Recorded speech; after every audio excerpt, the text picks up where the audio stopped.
Contrapunto Primera Emisión. Contrapunto Primera Emisión. A esta hora de la mañana, ya en la mesa de trabajo, el señor abogado Henry Cucalón. Él es el director del Madera de Guerrero, acá en el Ecuador, y representa la bancada del Partido Social Cristiano Madera de Guerrero en la Asamblea Nacional. Con él vamos a conversar aquí con Lenín Artieda. Buenos días, abogado. Gracias por estar con nosotros. Y le pregunto, le consulto. Ya el presidente Lenín Moreno envió las preguntas a la Corte Constitucional para que ésta las apruebe y siga el trámite y lograr una consulta popular. Esta consulta popular para Henry Cucalón es una consolidación a la democracia, es un principio hacia al encuentro de la democracia total. ¿Cuál es la lectura suya? Muy buenos días, gracias por la oportunidad. Un saludo, Clever, Lenin, a todos los oyentes de Radio Huancavilca. La consulta popular es un anhelo y una legítima expresión ciudadana. Nace la ciudadanía y es por y para ellos. El presidente Moreno lo que ha hecho es canalizar esa demanda ciudadana. Y hago esa referencia porque no es la consulta del presidente Moreno, así como no puede ser la consulta de los partidos políticos. Craso error sería partidizarla. Asimismo, considero que es el inicio, no el fin, de un proceso de democratización y de institucionalización necesario para el país después de una década de un modelo profundamente arbitrario que conculcó y violentó libertades y derechos ciudadanos, que propició la corrupción. Así que es una herramienta sumamente válida para que el pueblo pueda tener su pronunciamiento y que se hagan los cambios necesarios en el marco constitucional y legal. Para Henry Cucalón, ¿suficiente estas preguntas o faltó una o están más? Mire, lo ideal hubieran sido algunos temas más que le preocupan al pueblo ecuatoriano y que han sido motivo de que nosotros, la CMR Guerrero, que siempre les hemos sostenido, las hayamos expuesto. Temas que tienen que ver con la seguridad social, por poner un ejemplo. Temas que tienen que ver con la ley de comunicación, que no puede ser un servicio público tutelado y regentado por el Estado. Temas que tienen que ver con salud pública, como la problemática de las drogas, y así le puedo citar otras. Sin embargo, las 7 preguntas que están creo que son muy importantes, no por un tema de coyuntura. Nosotros cada una de esas preguntas la hemos venido sosteniendo como tesis y planteamientos hace muchísimos años, así que creemos que hay que darle un rotundo sí a las 7. Y esta de la reelección indefinida a muerte, ¿va el Partido Social Cristiano en Madera de Guerrero o depende de, a lo mejor, que en el pasar del tiempo la ciudadanía pues esté opinando lo contrario? No de ahora, sino cuando fueron inclusive los debates de las malhadadas enmiendas, sostuvimos el criterio de que en un régimen presidencialista no cabía el concepto de la reelección indefinida. Y no solamente eso, en el tema de fondo, por forma, era un tema que tenía que ser puesto a consideración de los ciudadanos a través de una consulta. No lo hicieron. Las aprobaron por las rendijas, por la ventolera, a espaldas del pueblo ecuatoriano, y así nosotros lo rechazamos y por eso votamos en contra en el periodo legislativo anterior. Un tema de esa trascendencia, que no es pues esa jugarreta de palabras de querer decir postulación indefinida. No le tomen el pelo a la gente. Uno se puede postular siempre. Álvaro Noboa se ha postulado 5 veces y se puede postular 25 veces más. Cuando uno ya es elegido y uno ejerce una función, las características son distintas a las de la persona, el ciudadano que está de a pie, que no tiene el acceso al poder. Aquí y en todas partes del mundo, el poder se limita, no se expande. Y ese tipo de consideraciones las tiene que tomar el pueblo. No en vano, y citando la última frase de su pregunta, no en vano, todos los cambios en lo que ha tenido que ver con sistemas de reelección, la no reelección, la reelección pasando un periodo, la reelección por una sola vez consecutiva, no, todos, desde el retorno a la democracia, siempre pasaron a través de referéndum y consultas populares, menos el año 2015, donde la Asamblea hizo desastre del poder e hizo un traje a la medida del señor Rafael Correa Delgado. Ahora se está haciendo lo correcto. Se está poniendo para que el pueblo sea el que dictamine cuál va a ser su futuro. Y la pregunta, tal y como está redactada con su respectivo anexo, si es que es afirmativa, como espero y aspiro que así sea, se va a regresar al texto de Montecristi, que, valga la aclaración, fue aprobado por el pueblo ecuatoriano. 7:15 minutos, Lenín.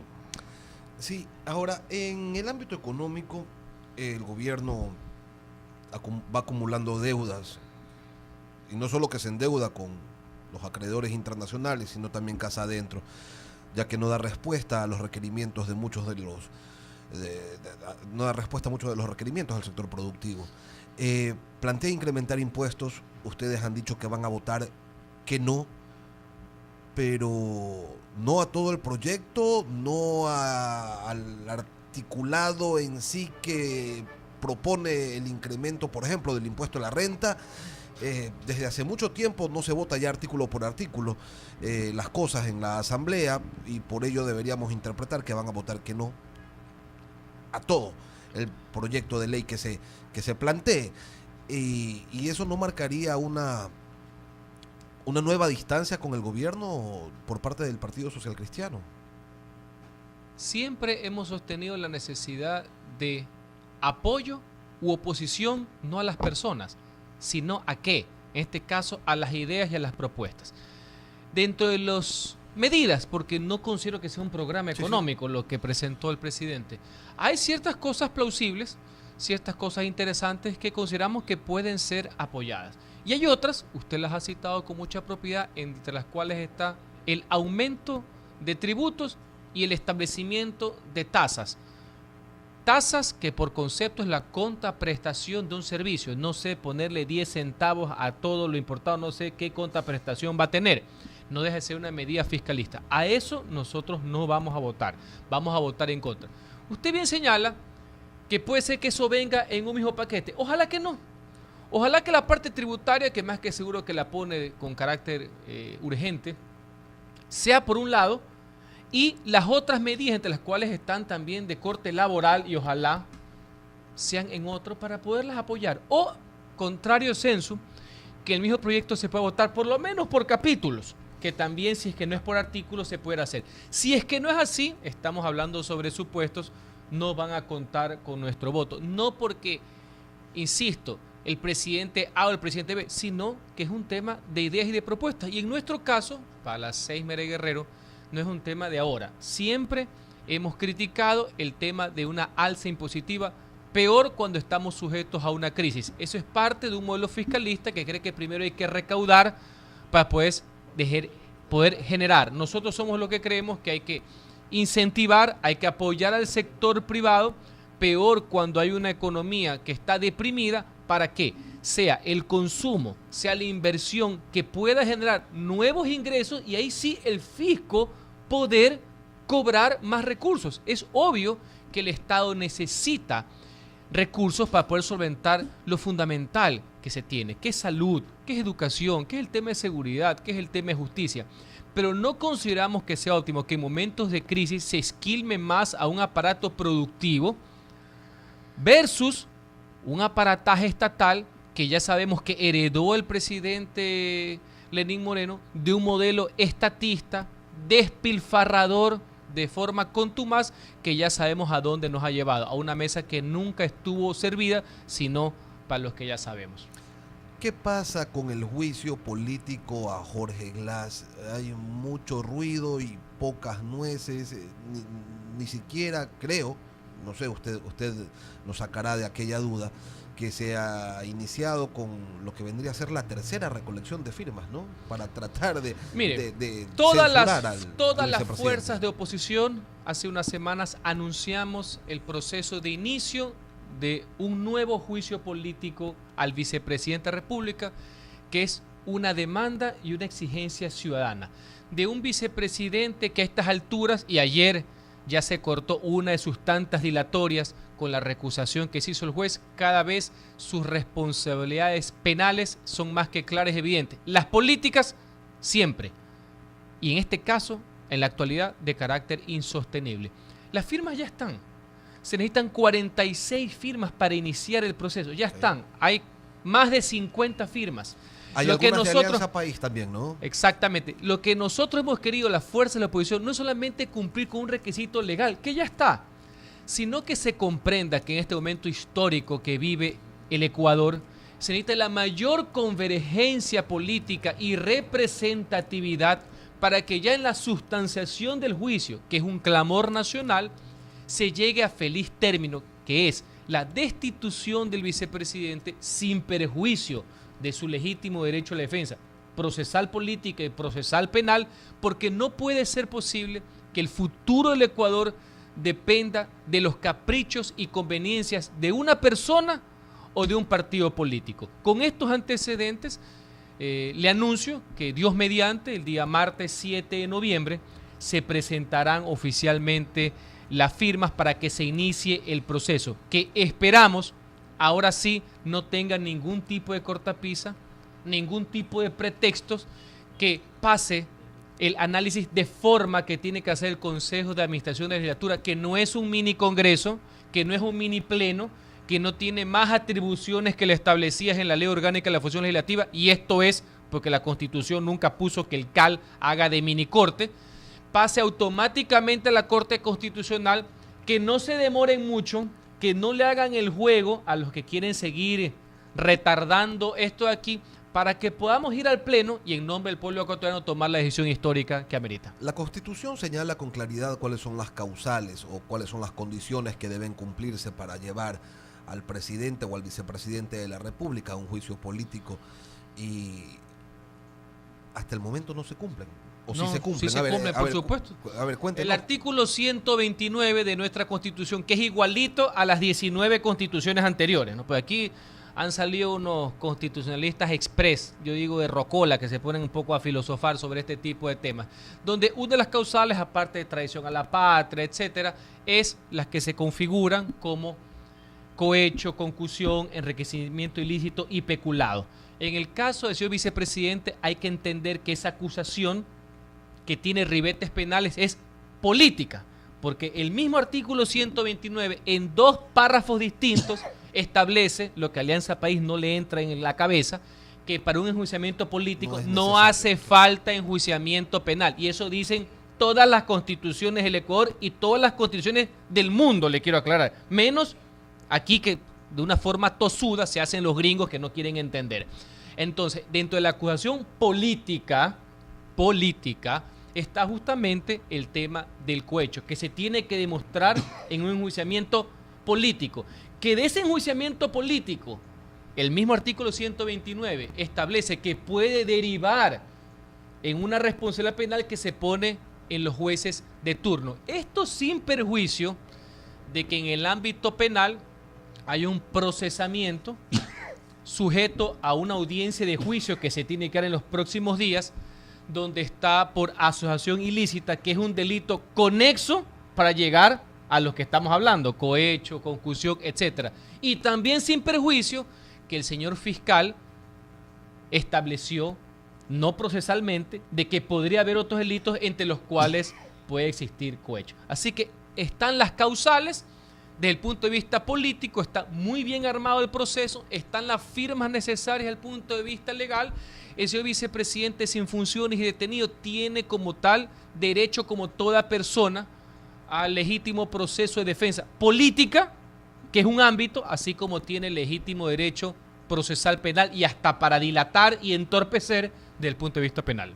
¿Cuántas firmas tiene asambleísta? Al día de ayer habían más de 55 firmas, o sea, y se necesitan 46, pero reitero el concepto, la mayor amplitud, y por eso es que se han tomado unos días más, si es que cabe la palabra, para que a partir del martes 7, el día martes 7, se puedan presentar. Ya no es un tema de carácter legal, Este es un tema de representatividad. Esto tiene una lógica y por eso lo estoy explicando hacia el pueblo ecuatoriano. Economista. 7:25 en Huancavelica, 8:30 dialogando con el señor abogado Henry Cucalón. Ahora, mañana, viernes, según el ministro de Economía y Finanzas, enviarán el documento donde se plasmará pues ya oficialmente lo que anunció el presidente de la República en materia económica. Y luego pues hasta el 30 de este mes se enviará a la Asamblea Nacional la proforma presupuestaria para el año 2018. Dos documentos que tienen que ver o tienen gran importancia en materia económica para el país. ¿Cuál será la actitud del Partido Social Cristiano, de María del Guerrero, ante estos hechos que indudablemente pues marcan a todos los ecuatorianos como una idea de que va a mejorarse desde el punto de vista económico este país con estas medidas, con estas aprobaciones que se darán en la Asamblea Nacional? Un presupuesto del Estado es una herramienta de desarrollo. Es la que marca la hoja de ruta de lo que va a ser el programa, la filosofía y la ejecución de un modelo económico de un régimen. Si esta es la continuación de lo anterior, si esto es más de lo mismo, más del fisco y no apoyo al sector privado, pequeño, mediano y grande, si tiene corte fiscalista, como hemos visto ciertos esbozos, si se continúa como los presupuestos anteriores, privilegiando más a la deuda que los conceptos de educación y salud, obviamente no contará con nuestro apoyo. Trataremos de hacer nuestro mejor esfuerzo para, sin cambiar las cifras, porque no se pueden, eso está en la Constitución, tratar de reformar, tratar de explicar cuál es nuestra posición, siempre en beneficio de las grandes mayorías y de una reactivación económica que pasa fundamentalmente no por paños tibios, sino por un cambio de visión y de modelo. Todo lo demás será, mi querido Clever, anestesia.